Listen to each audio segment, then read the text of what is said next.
오늘 본문 말씀을 중심으로 교회가 부여받은 권세라는 제목으로 말씀을 전하겠습니다. 여러분은 부모님들에게 무엇을 물려받으셨습니까? 좀 넉넉한 집안에서 태어난 그런 자녀라면은 부모님으로부터 일평생, 아니요, 내 당대뿐만이 아니라 손들에 이르기까지 신경 쓰지 않고 살아갈 수 있는 그런 어떤 물질, 재산을 부여받은 그런 분도 있을 것이고, 어떤 분은 그저 부모님의 좋은 성품, 부모님의 좋은 인격을 물려받은 그런 성도들도 있을 겁니다. 이런 와중 가운데 이런 질문을 던져봅니다. 주님께서는 과연 우리에게 무엇을 남겨주셨는가? 주님은 우리에게 무엇을 남겨주셨는가? 이것이 바로 교회가 부여받은 권세, 정확하게 표현하자면 교회가 주님으로부터 부여받은 권세라고 말할 수 있습니다. 오늘 본문 말씀에는 예수님께서 교회에게 부여하신 권세가 한 가지가 나와 있습니다. 오늘 본문과 관련해서 또 다른 두 군데의 성경을 더 찾아보면서 예수님께서 교회, 저와 여러분 우리에게 부여하신 권세 세 가지에 대해서 함께 말씀을 나누어 보고 우리의 삶 가운데 적용해 보도록 하겠습니다. 오늘 말씀을 함께 나누기 전에 이런 질문을 던집니다. 내가 교회인데, 내가 주님께서 피값 주고 사신 교회인데 왜 나는 삶이 항상 이렇게 힘들까? 나는 왜 이렇게 항상 맥없이 살아갈까? 쉼없이 살아갈까? 두 번째는 영적 전장 가운데서 나는 왜 날마다 이렇게 지는 삶을 살아갈까? 분명히 주님은 우리의 대장이 되신다고 말씀했는데 왜 나는 영적 전쟁 가운데서 매일 패배하는 삶을 살까? 세 번째, 왜 나는 나와의 싸움에서 지는 삶을 살까? 요약하자면 다음 같습니다. 내가 분명히 교회인데, 주님께서 피값 주고 사신 교회인데 왜 교회답지 못한 삶을 살까? 왜 영적인 전쟁에서 패배하는 삶을 살까? 왜 나와의 싸움에서 지는 삶을 살까? 오늘 이 질문에 대한 말씀을 함께 나눠보고자 합니다. 우리 자막 요한복음 1장 12절 말씀 우리 함께 읽어보겠습니다. 시작. 영접하는 자 곧 그 이름을 믿는 자들에게는 하나님의 자녀가 되는 권세를 주셨으니. 아멘. 첫 번째, 주님께서 저와 여러분에게 주신 권세는 하나님의 자녀가 되는 권세입니다. 이 하나님의 자녀가 되는 권세를 내게 주셨다는 사실을 확실히 알지 못하니까 첫 번째 질문처럼 교회답지 못한 교회의 삶을 쉼없이 맥없이 살아갈 수밖에 없습니다. 로마서 8장 7절과 8절에 하나님의 자녀가 되기 전에 우리는 어떠한 삶을 살았는가?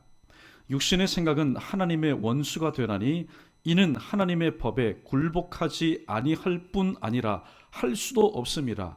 육신에 있는 자들은 하나님을 기쁘시게 할 수 없느니라 라고 하나님의 자녀가 되는 권세를 예수님을 영접하기 이전에 바로 살았던 우리의 모습을 말합니다. 하나님의 원수가 된 삶을 살았다. 하나님의 원수는 이퀄 죄인의 삶을 산 것과 마찬가지였습니다. 그러나 주님을 영접한 뒤에 오늘 우리의 삶은 어떻게 변화되기 시작하였을까요? 요한복음 15장 14절에 너희는 내가 명하는 대로 행하면 곧 나의 친구라 라고 말씀합니다. 파격적인 대우를 해주십니다. 죄인 되어서 하나님의 원수가 된 삶을 살았던 저희들, 그저 주님을 나의 구주로 믿기만 하였고 영접만 하였는데 오늘 나를 친구로 여겨주실 뿐만이 아니라 감히 상상하지도 생각하지도 기대하지도 않았던 하나님의 자녀가 되는 권세까지 주셨다. 이것은 놀라운 일입니다. 하나님의 자녀가 되는 권세를 가진 사람에게 있어서 또한 유익이 무엇일까요? 유익이 무엇일까요? 히브리서 4장 16절에 보면은 그러므로 우리는 긍휼하심을 받고 때를 따라 돕는 은혜를 얻기 위하여. 우리의 모든 범사의 고백이 뭡니까? 하나님의 은혜로 되었다. 어제도 하나님의 은혜로 살았다면 오늘 또 하나님의 은혜로 살고 내일 또 하나님의 은혜로 살아야 되는데 그 은혜를 얻기 위해서 우리는 어떻게 해야 되는가? 하반절에 보니까 은혜의 보좌 앞에 담대히 나갈 것이니라 라고 말씀합니다. 오늘 여러분이 이 자리에 나오신 이 자리는 어떤 자리입니까? 우리가 잘 알고 있는 하나님을 예배하는 자리, 기도하는 자리, 찬송하는 자리, 하나님과의 교제를 나누는 자리, 물론 틀린 말 아닙니다. 성경적인 대답입니다. 그러나 이 자리가 더욱더 의미 있는 것은 바로 이 자리이기 때문에, 이 장소이기 때문입니다. 우리 크게 한번 따라해 볼까요? 하나님의 은혜를 얻기 위하여. 하나님의 은혜가 보장되고 준비되어 있는 바로 자리이기 때문입니다. 한 가지 예를 듭니다. 미국 백악관에 참 들어가기가 너무나 힘듭니다. 우리나라 청와대도 마찬가지지요. 들어가려면 사전에 며칠 전부터 나는 이런 사람입니다. 나의 신분을 밝히는 여러 가지 서류와 또 들어가서도 마찬가지입니다. 혹시 무엇인가 무기 될 만한 것을 소지하고 있지는 않은가? 들어서 스캔합니다. 정수리부터 발끝까지 360도. 그런데 단 한 사람은 마음대로 출입을 합니다. 경호원들이 보아도 어떻게 제재를 하지 않습니다. 누구일까요? 바로 그 대통령의 아들이죠. 우리의 모습이 마치 이와 같다라는 겁니다. 세상 사람들도 그 자녀가 되면은, 자녀가 되는 권세, 자녀면은 아무런 제재가 없이 아버지가 진무하는 것으로 들락날락할 수 있습니다. 그러나 하나님의 자녀, 즉 하나님의 자녀가 되는 그런 권세를 갖지 않는 사람은 이 존전에 여러분 들어올 수 있을까요? 사실 들어오기가 참 힘듭니다. 믿지 않는 사람들, 죄를 짓지 않는 사람들도 예배당이 껌껌할 때 저 밖에 문을 열고 이 자리까지 들어오는 것, 여러분 할 수 있을까요? 함부로 할 수 없습니다.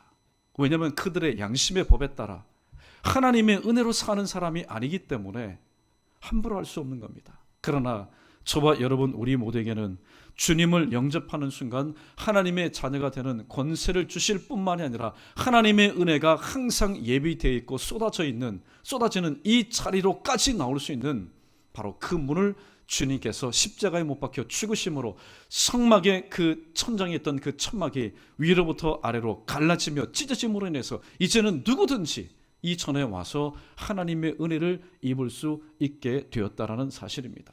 이 사실을 알지 못하니까 우리는 삶의 모든 필요한 것을 이 말씀을 붙잡고 하나님 앞에 간구하지 못합니다. 마태복음 7장 7절로 8절에 기록된 말씀입니다. 기도 제목을 가지고 계신 분이라면 이 말씀을 다시 한번 힘있게 우리 읽어보겠습니다. 시작. 구하라 그리하면 너희에게 주실 것이요 찾으라 그리하면 찾아낼 것이요 문을 두드리라 그러면 너희에게 열릴 것이니 구하는 이마다 받을 것이요 찾는 이가 찾아낼 것이요 두드리는 이에게 열릴 것이니라. 아멘. 기도하는 권세, 기도의 응답의 권세를 주셨습니다. 오늘 이 말씀을 좀 더 정확하게 번역하자면 이와 같습니다. 구하라 그리하면은 너희에게 주실 것이요. 너희가 누굽니까? 하나님의 자녀가 되는 권세를 가지고 있는 너희에게 주실 것이요. 찾으라 그러하면은 찾아낼 것이요. 문을 두드리라 그러면 너희에게 열릴 것이니 하나님의 자녀가 되는 권세를 가진 너희에게 열릴 것이니 구하는 이마다 받아낼 것이요 찾는 이가 찾아낼 것이요 두드리는 이에게 열릴 것이니라. 이렇게 보다 정확하게 해석하는 것이 바로 우리가 하나님 앞에 기도할 때도 꺼리낌이 없이 하나님 앞에 나아갈 수 있습니다. 오늘 여러분들에게 자녀가 있죠. 성장한 자녀, 또 지금 성장 중에 있는 자녀가 있습니다. 만약에 내 자녀가 아니라면은 그 사람이 필요한 것 여러분들에게 마음껏 여러분 구할 수 있겠습니까? 절대로 구하지 못합니다. 이 눈치 저 눈치, 아저씨, 아줌마, 호칭부터가 다릅니다. 나를 아저씨로 부르고 나를 아줌마로 부르는데 그런 나와는 상관이 없는 그런 아이에게 여러분들이 마음껏 주시겠습니까? 그러나 나를 아버지로, 나를 어머니로 호칭하고 내가 친히 또 낳은 그 자녀가 필요한 것이 있어 나에게 구하고 나에게 찾고 나에게 두드릴 때에 항상 제가 말씀드리는 것처럼 특별히 한국 정서를 가지고 있는 부모님들 없어도 덕이요 땡빛을 내서라도 덕이 주는 겁니다. 왜냐하면 내 자녀, 내 새끼가 나에게 구하는 것이기 때문입니다. 사람의 관계도 이러하거든. 우리가 내 욕심을 위해서 구하는 것이 아니라 하나님의 영광을 위해서. 빌립보서 4장 19절에 나의 하나님이 그리스도의 은혜 가운데 영광 중에 그 풍성한 대로 너희 모든 쓸 것을 바로 채우시라는 말씀처럼 우리가 하나님을 아버지로 호칭하며 하나님의 영광, 하나님의 뜻을 위해서 구하는 것을 하나님께서 주시지 않겠느냐 하는 말씀입니다. 오늘 여러분이 교회로 살아가면서 힘이 없습니까? 먹지 못해서 힘이 없는 것 아닐 겁니다. 물질이 없어서 힘이 없는 것 아닐 겁니다. 첫 번째 대지의 말씀처럼 그래, 내가 하나님의 자녀가 되는 권세를 주님을 영접하고 믿을 때에 하나님께서는 분명히 나에게 주셨는데 내가 그 사실을 깨닫지 못한 나의 무지한 연고로다. 그러므로 여러분이 다시 한번 교회다운 교회 삶을 살기 위해서 첫 번째 주신 이 대지의 말씀을 다시 한번 확실히 깨닫는 그런 은혜가 있기를 바랍니다. 나는, 따라봅니다. 나는 하나님의 자녀가 되는 권세를 부여받은 존재다. 할렐루야. 네. 이런 삶을 살기를 주님의 이름으로 축원합니다. 두 번째는 원수의 모든 능력을 제할 권세를 우리에게 주셨습니다. 목사에게만 주신 것 아닙니다. 오늘 또 선교제에 나가 있는 선교사들에게만 주신 것 아닙니다. 하나님의 자녀가 되는 권세를 부여받은 우리 모두에게 주신 두 번째 권세가 원수의 모든 능력을 제어할 수 있는, 컨트롤할 수 있는 권세를 우리에게 주셨습니다. 오늘 본문에 기록된 말씀이죠. 누가복음 10장 19절 말씀 다시 한번 크게 읽어봅니다. 시작. 내가 너희에게 뱀과 전갈을 밟으며 원수의 모든 능력을 제할 권능을 주었으니 너희를 해칠 자가 결코 없으리라. 아멘. 내가 너희에게 뱀과 전갈을 밟으며, 꿈틀꿈틀 거리는 뱀과 전갈, 사실 보면은 의미가 틀리죠. 뱀은 무엇을 의미합니까? 마귀를 의미하는 겁니다. 특별히 뒤에 보니까 원수의 모든 능력을 제할 권능을 너희에게 주었으니 너희를 해할 자가 없을 것이라고 말씀합니다. 그래서 주님께서는 승천하시기 전에 오늘 모여있는 사도들과 주님을 따랐던 무리를 향해서 사도행전 1장 8절에서 이런 말씀을 주셨습니다. 오직 성령이 너희에게 임하시면 너희가 권능을 받고, 야, 도대체 어떤 권능일까? 원수의 모든 능력을 제할 권능을 받고 예루살렘과 온 유대와 사마리아 땅끝까지 이르러 내 증인이 되리라 라고 말씀하셨습니다. 구체적으로 마가복음 16장 17절에 믿는 자들에게는 이런 표적이 따르리니 곧 그들이 내 이름으로 귀신들을 쫓아내며 라고 말씀합니다. 신앙생활 지난번 또 지금도 마찬가지고 그냥 큰 체험 없이 평범하게 영적인 푸른 초장과 실만한 물가에서 살았던 우리, 귀신 얘기하면은 왠지 어떻게 몸이 좀 움츠러듭니다. 왜냐하면 나는 지금까지 깔끔하게 신앙생활했기 때문에. 그러나 귀신들과의 싸움 혹은 점치는 사람, 무당과의 그런 접촉 혹은 그들과의 싸움에서 한 번이라도 승리한 사람들은 오늘 이 말씀이 무엇을 의미하는지를 여러분 알 수 있습니다. 제가 부임 초기에 한번 예를 든 사람이 있습니다. 그는 무당 출신이었습니다. 그런데 교회에 한 번, 두 번 나오다가 말씀의 은혜를 깨닫고, 목사님 저희 집에 와서 좀 정리해 주십시오. 자기는 그것을 정리를 못하는 겁니다. 1톤짜리 2대 반을 여러분 내다 버렸습니다. 가보니까 별 희한한 게 다 있어요. 무당집에 보니까 애 인형도 있고, 뭐 장난감도 있고, 또 칼도 있고, 작두도 있고, 별의별 게 다 있습니다. 근데 본인은 아직까지 예수 그리스도를 믿어서 은혜 가운데 내가 살 길은 이것이 아니라 바로 하나님을 믿는 것이다 라는 것은 알고 있지만은 아직까지 그것은 머리로 아는 것이고, 주님께서 그 심령 가운데 들어오지 않은 연고로 인해서 나 제발 여기에서 좀 살려주십시오. 이것을 좀 치워주십시오. 하루는 저에게 와서 그렇게 얘기합니다. 그래서 장로님 두 분과 제가 가서 신나게 치웠습니다. 가보니까 어떻습니까? 섬뜩했을까요? 섬뜩하면은 여러분 그 집안에 들어가지 못합니다. 오늘 하나님께서 원수의 모든 능력을 제할 권세를 주신 그 목적이 뭘까요? 우리는 마가복음 3장 13절과 14절에 기록된 말씀을 통해서 왜 주님께서 교회에게 하나님의 자녀가 되는 권세를 주실 뿐만이 아니라 원수의 모든 능력을 제할 권세까지 주셨는가? 우리는 마가복음 3장 13절, 특별히 14절 말씀을 통해서 그 답을 찾을 수가 있습니다. 함께 읽어봅니다. 시작. 또 산에 오르사 자기가 원하는 자들을 부르시니 나아온지라. 이에 12를 세우셨으니 이는 자기와 함께 있게 하시고 또 보내사 전도도 하며 귀신을 내쫓는 권능도 가지게 하려 하심이라 라고 말씀하고 있습니다.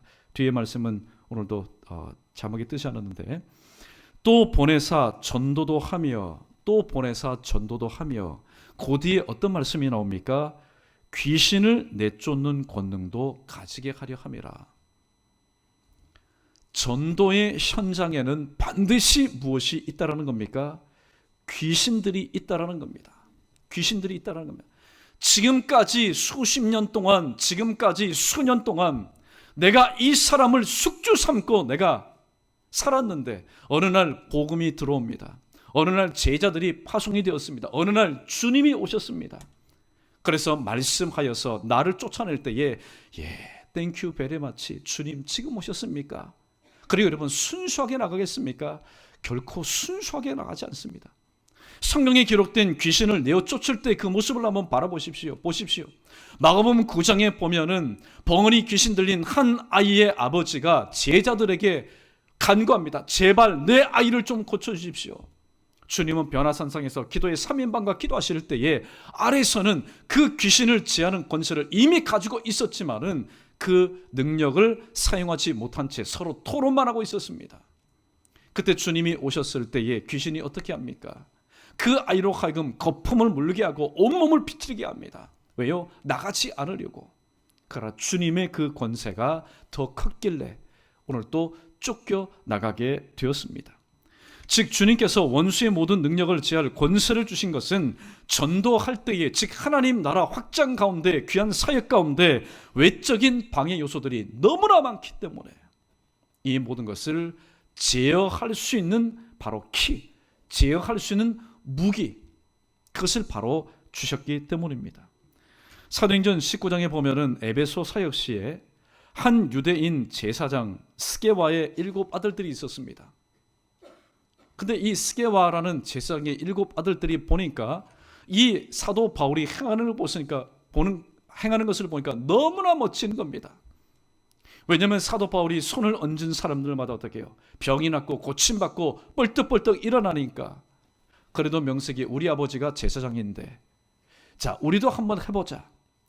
그래서 귀신을 향해서 나아갈 때에 오늘 귀신이 뭐라고 얘기한지 아십니까?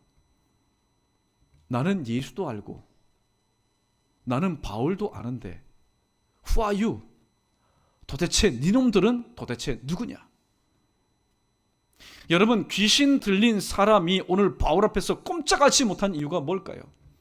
바울에게 이미 주님께서는 원수의 모든 능력을 제할 권세를 주셨기 때문에 귀신은 바울을 보고 오늘 또 꼼짝 못한 것이 아니라 바울 안에 충만히 거하신 예수 그리스도 성령을 통하여서 오늘도 그 앞에서 꼼짝 달싹하지 못했던 겁니다.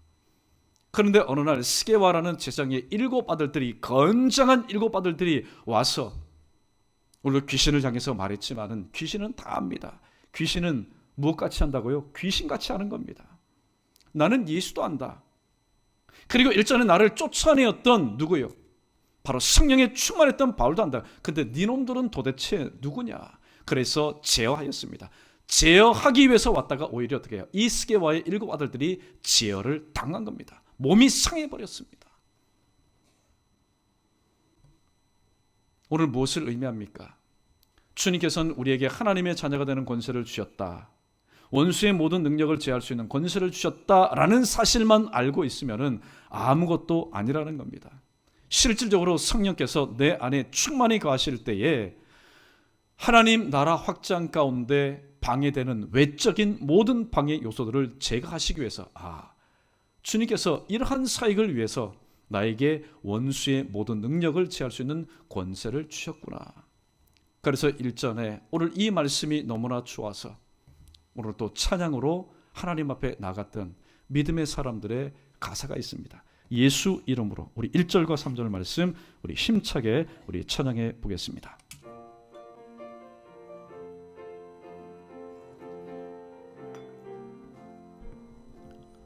예수 이름으로 예수 이름으로 승리를 얻었네.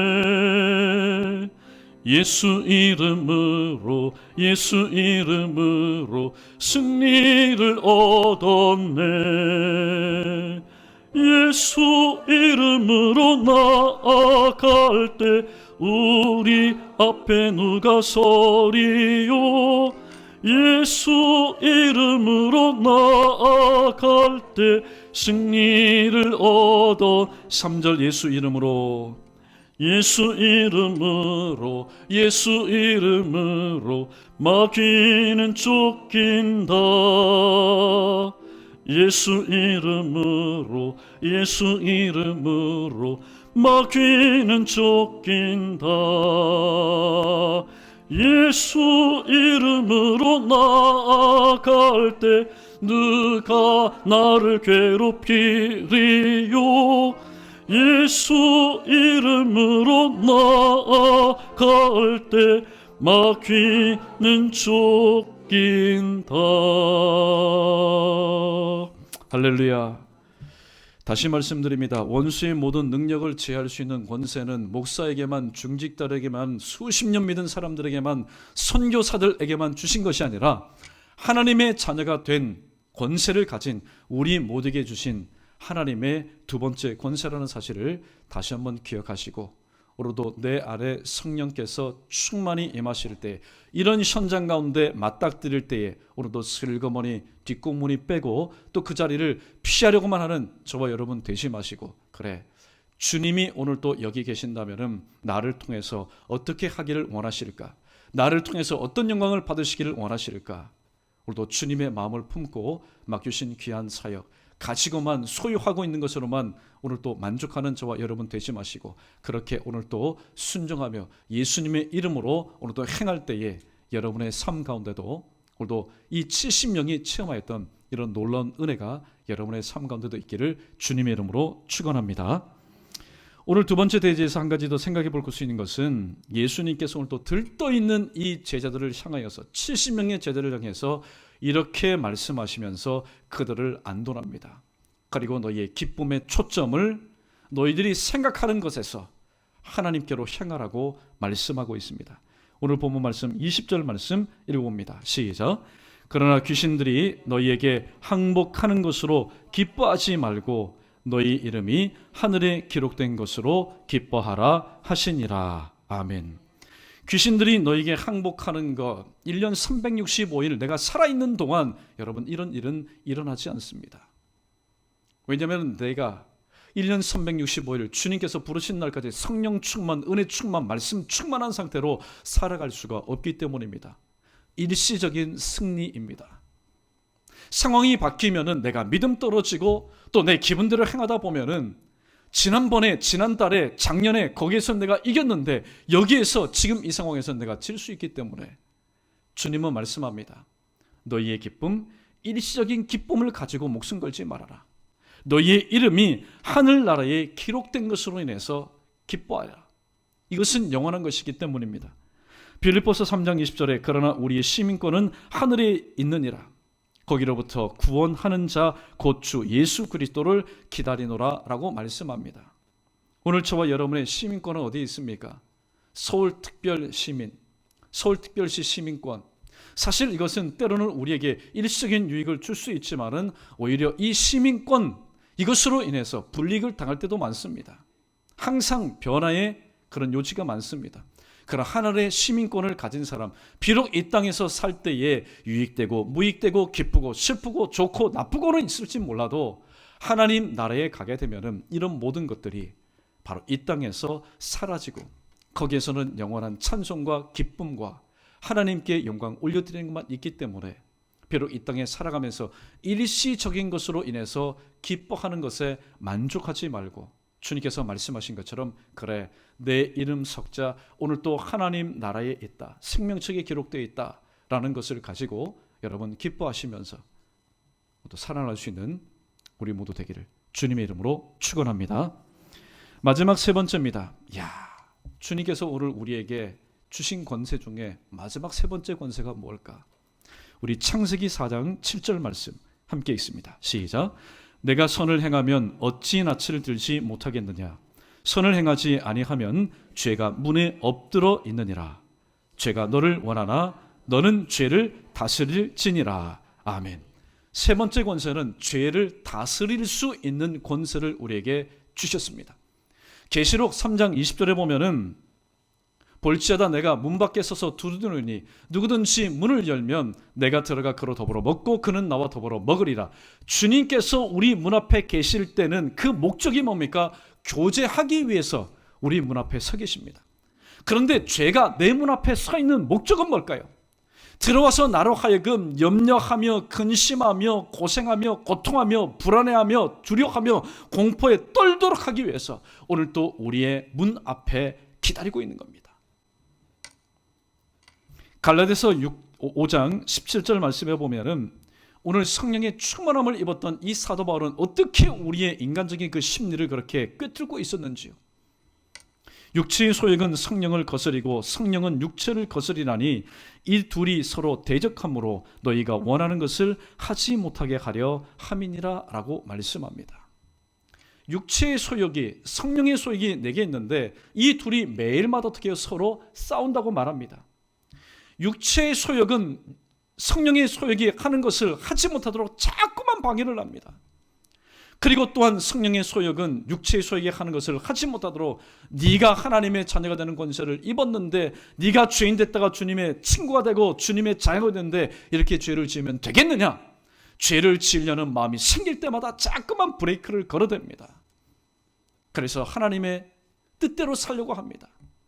그런 육체의 소욕도 만만치가 않습니다.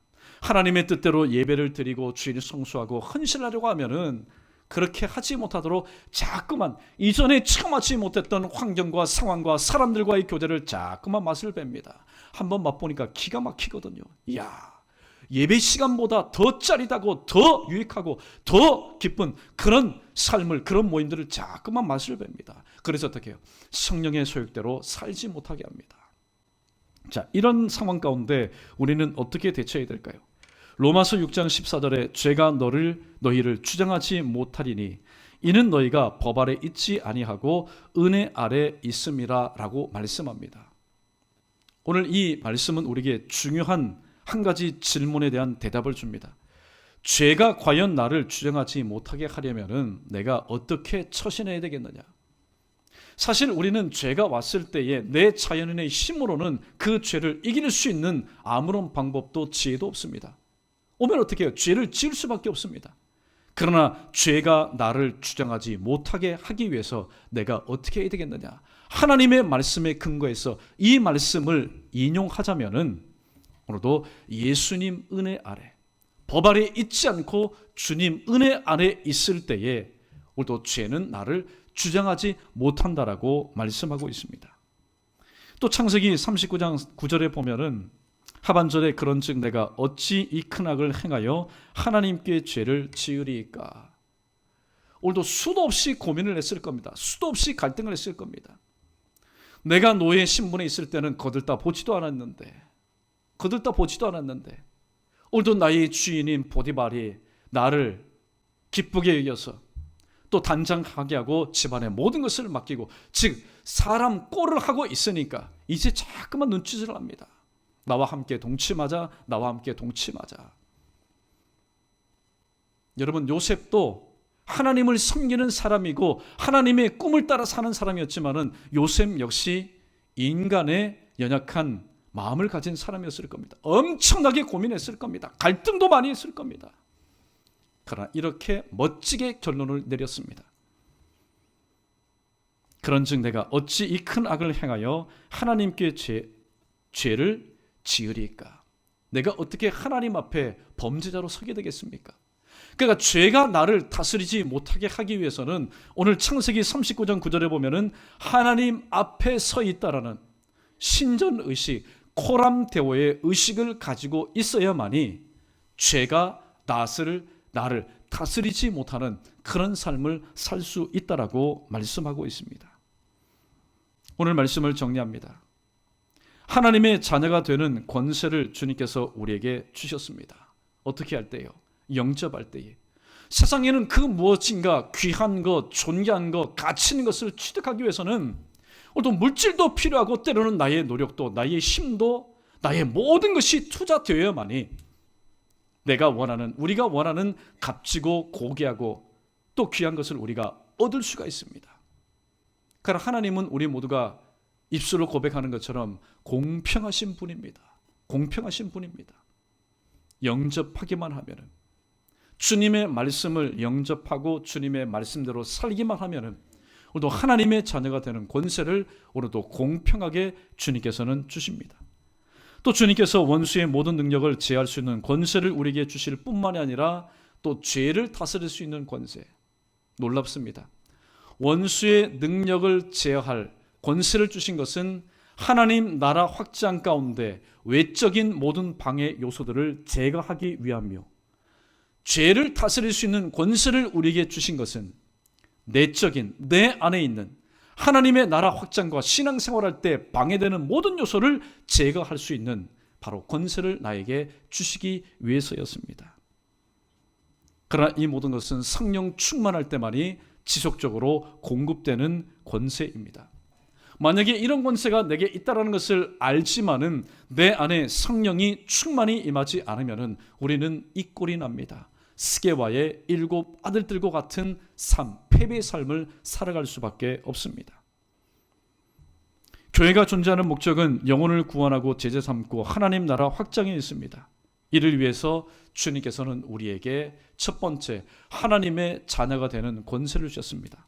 두 번째 원수의 모든 능력을 제할 수 있는 권세를 주심으로 외적인 방해 요소들을 제거하게 하셨습니다.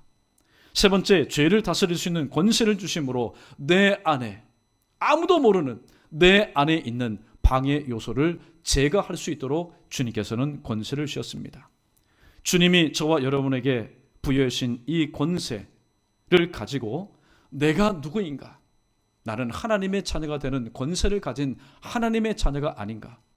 하나님의 자녀됨을 다시 한번 확실히 여러분 깨달으시고 내 안팎에 있는 방해 요소들을 주님 주신 권세를 통하여서 제거하신 후에 하나님께서 보내어 주시고 하나님께서 세워주시고 하나님께서 관계 맺게 하신 것들 중에 오늘도 주님을 믿지 않는 자들이 있다면 그들을 말씀을 통하여서 예수 영접케 하시고 또 이를 통하여서 하나님 나라 확장 가운데 오늘도 주님의 능하신 손 아래 굳게 붙잡힌 바 되어서 폭넓게 쓰임받을 수 있는, 그래서 신앙생활하는 것이, 일상생활하는 모든 것이 비록 힘들고 어렵다 할지라도 첫 번째 보람이 있고, 두 번째 가치 있고, 세 번째 그에 따르는 합당한 열매를 풍성하게 맺을 수 있는 오늘 말씀 앞에 서 있는 저 여러분, 우리 모두 되기를 주님의 이름으로 축원합니다.